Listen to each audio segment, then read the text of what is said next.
Hello friends, कैसे आप सभी लोग। स्वागत है आप सभी का हमारे यूट्यूब चैनल इंग्लिश लिटरेचर 247 में। This is Hanif and today I am going to discuss some very important questions related to a sonnet that is death be not proud. और ये जो सोनेट है एक मेटाफिजिकल पोएट जॉन डेथ के द्वारा लिखी गई थी। तो इसी से रिलेटेड हम कुछ इंपॉर्टेंट क्वेश्चंस को डिस्कस करेंगे। हमारा फर्स्ट क्वेश्चन है, what is the central theme of death be not proud. आपको बताना है कि ये जो पोएम है डेथ बी नॉट प्राउड, इसकी सेंट्रल थीम क्या है। फर्स्ट है the inevitability of death, second the fear of death, third the triumph of faith over death, D the insignificance of death.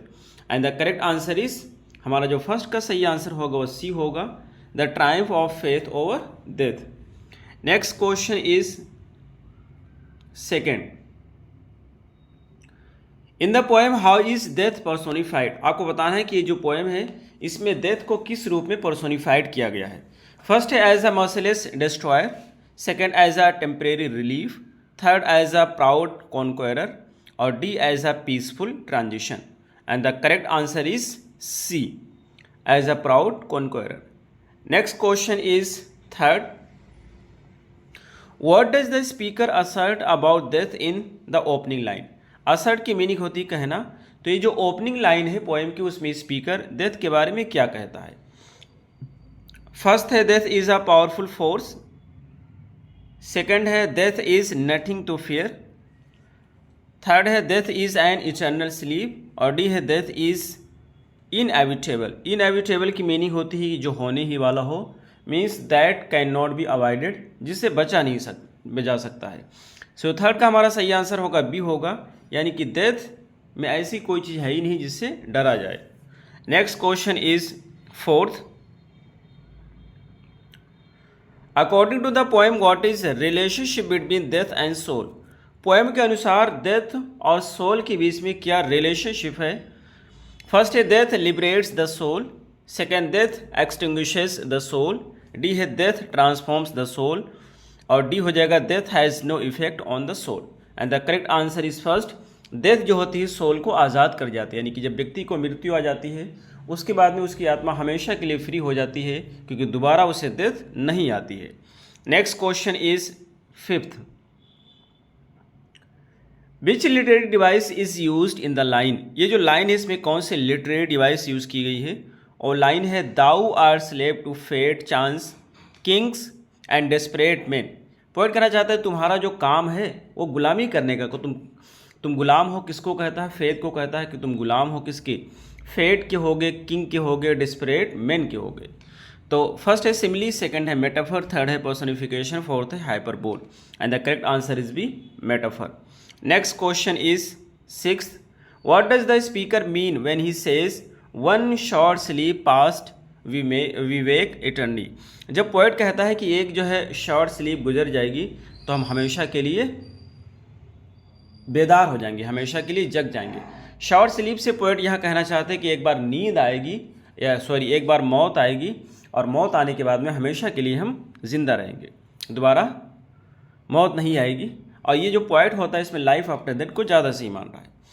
तो फर्स्ट है death is a temporary state before resurrection. Resurrection की meaning होती है पुनर्जन्म, reawakening.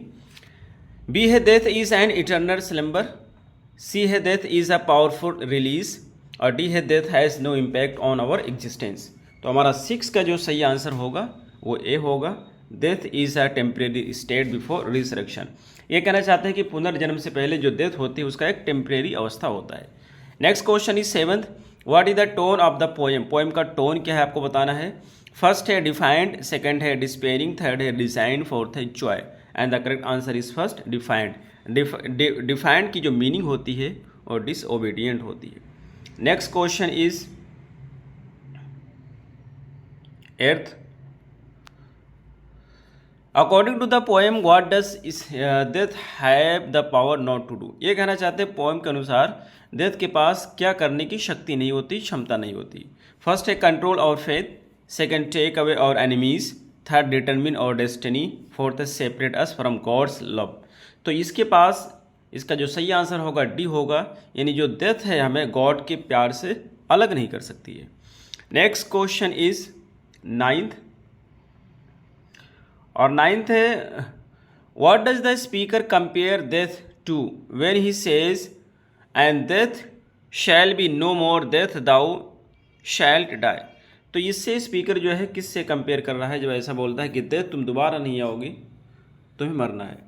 First है अ fleeting shadow, second है अ ट्राइनिकल ruler, third है a conquered enemy और डी है a gentle friend and the correct answer is C a conquered enemy. Next question is 10th what does the speaker mean by the line die not poor death nor yet canst thou kill. तो in line से जो है poet क्या कहना चाहता है। First है death is a powerless against the speaker, second death brings an end to suffering, third death is a necessary part of life और डी है death is a mere illusion. Illusion की meaning होती है भ्रम। सो हमारा 10th का सही answer होगा फर्स्ट, यानी कि जो स्पीकर है उसके सामने डेथ बहुत ही पावरलेस है, बहुत ही असहाय है। Next question is 11th how does the speaker view death in the poem. ये जो पोएम है उसमें डेथ को स्पीकर किस रूप में देखता है।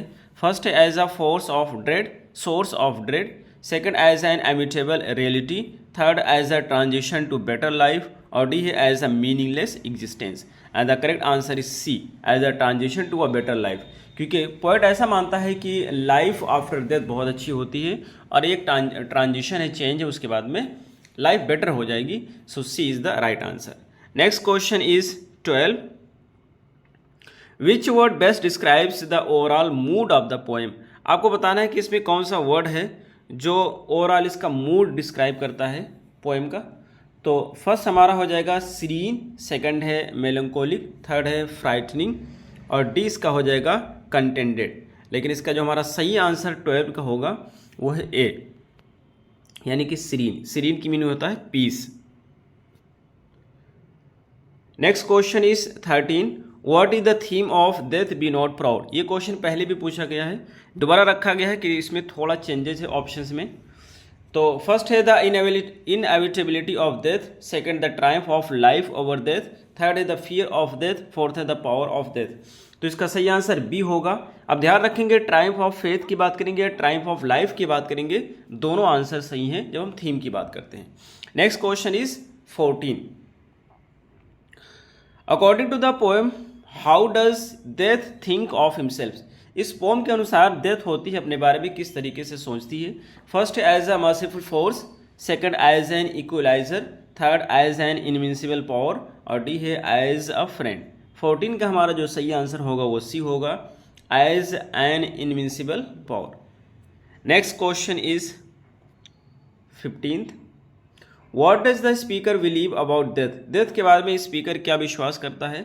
फर्स्ट है it is a natural part of life, second it should be feared and avoided, third it is a punishment of for sin और डी है it is an illusion.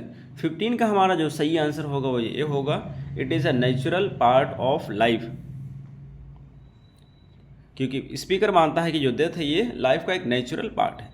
Next question is 16th in the poem how does the speaker describe death. Poem में speaker जो है death को किस रूप में describe करता है। फर्स्ट है माइटी एंड डिस्ट्रक्टिव, सेकंड है फीबल एंड सिग्निफिकेंस, थर्ड है ब्यूटीफुल एंड सीरीन और डी है मिस्टीरियस एंड ऑल नोमिंग। तो 16 का हमारा सही आंसर होगा बी, यानी कि फीबल एंड इनसिग्निफिकेंस। जो पोएट होता है स्पीकर डेथ को बहुत ही इनसिग्निफिकेंस, पावरलेस मानता है। Next question is 17 according to the speaker what happens after death. Speaker के अनुसार डेथ के बाद में क्या होता है। फर्स्ट है eternal sleep, second rebirth in a different form, third है हेवन और हेल, डी है नथिंगनेस। 17 का हमारा सही आंसर होगा डी, यानी कि उसके बाद में कुछ नहीं होता है मौत के बाद में। Next question is 18 what literary device is use in the line death be not proud. ये जो डेथ बी नॉट प्राउड है इसमें कौन से फिगर ऑफ स्पीच का प्रयोग किया गया है। फर्स्ट है मेटाफर, सेकंड है सिमली, थर्ड है पर्सोनिफिकेशन, फोर्थ है हाइपरबली और 18 का हमारा सही आंसर होगा सी, इसमें यूज़ किया गया है पर्सोनिफिकेशन। क्योंकि डेथ को एक लिविंग माना जाता है इसमें, और जब भी नॉन लिविंग को लिविंग मानते हैं तो वो पर्सोनिफिकेशन होता है। Next question is 19 what which religious belief does the poem challenge. कौन से रिलीजियस बिलीफ को पोएम चैलेंज करती है? फर्स्ट है रिसरेक्शन, सेकंड है री इनकारनेशन, थर्ड है इटर्नल डैमनेशन और डी है साल्वेशन। 19 का हमारा सही आंसर कौन सा होगा? तो 19 होगा ए रिसरेक्शन यानी कि पुनर्जन्म। Next question is 20th। According to speaker what gives death its power? Speaker के अनुसार डेथ को पावर क्या देता है? फर्स्ट है the fear of unknown, second divine authority, third है ह्यूमन इग्नोरेंस और जो डी इसका ऑप्शन है the cessation of life. Cessation वाली की एंड हो जाता है, एंड की बात कर रहे हैं। तो हमारा 20 का जो सही आंसर होगा वो होगा सी। 20 का हमारा सही आंसर होगा सी यानी कि human ignorance. Next question is 21। What does the speaker say about death, rest and sleep? Death के रेस्ट और स्लीप के बारे में पोएट क्या कहता है? फर्स्ट है it brings eternal peace, second it is a welcome relief, third है it is merely a temporary state, third it is a state of non existence. और हमारा सही आंसर इसका क्या होगा? तो इसका सही आंसर होगा डी होगा हमारा 21 का। ठीक है, it is a state of non existence. Next question is 22nd। What does the speaker believe is the ultimate victory over death? Poet जो होता है क्या विश्वास करता है, कौन ऐसी चीज़ है जो दिखाता है अल्टीमेट विक्ट्री डेथ के ऊपर? फर्स्ट है faith in God, second achieving greatness in life, third है ओवरकमिंग फियर और डी है the resurrection of the soul. 22nd का हमारा सही आंसर है B, achieving greatness in life. Next question है 23rd। What does the speaker compare death to? Speaker जो है डेथ को किससे कंपेयर करता है? फर्स्ट है a gentle breeze, second a fleeting moment, third है अ मास्टर क्राफ्ट्समैन और डी है अ स्लेव। तो 23rd का हमारा सही आंसर क्या होगा? डी होगा, एक स्लेव से कंपेयर करता है। ठीक है, किससे कंपेयर करता है? एक स्लेव से। So D is the right answer. Next question is 24। What effect does the speaker hope to achieve with the poem? अब ये कौन सा जो है what effect does the speaker hope to achieve, कौन सा इफेक्ट ये अचीव करने की बात करता है पोएम के थ्रू? तो फर्स्ट है to inspire the fear of death, second to mock death's power, third है टू रिकनसाइल विद डेथ और फोर्थ है to lament the inevitability of death. Lament की मीनिंग होती है विलाप करना, रोना चिल्लाना, और रिकनसाइल की मीनिंग होती है फ्रेंडशिप कराना, मेल मिलाप कराना। तो 24 का जो हमारा सही आंसर होगा वो बी होगा, डेथ की पावर पे मॉक करता है। नेक्स्ट क्वेश्चन है which is the last question 25th और ये है according to the poem what can death not do?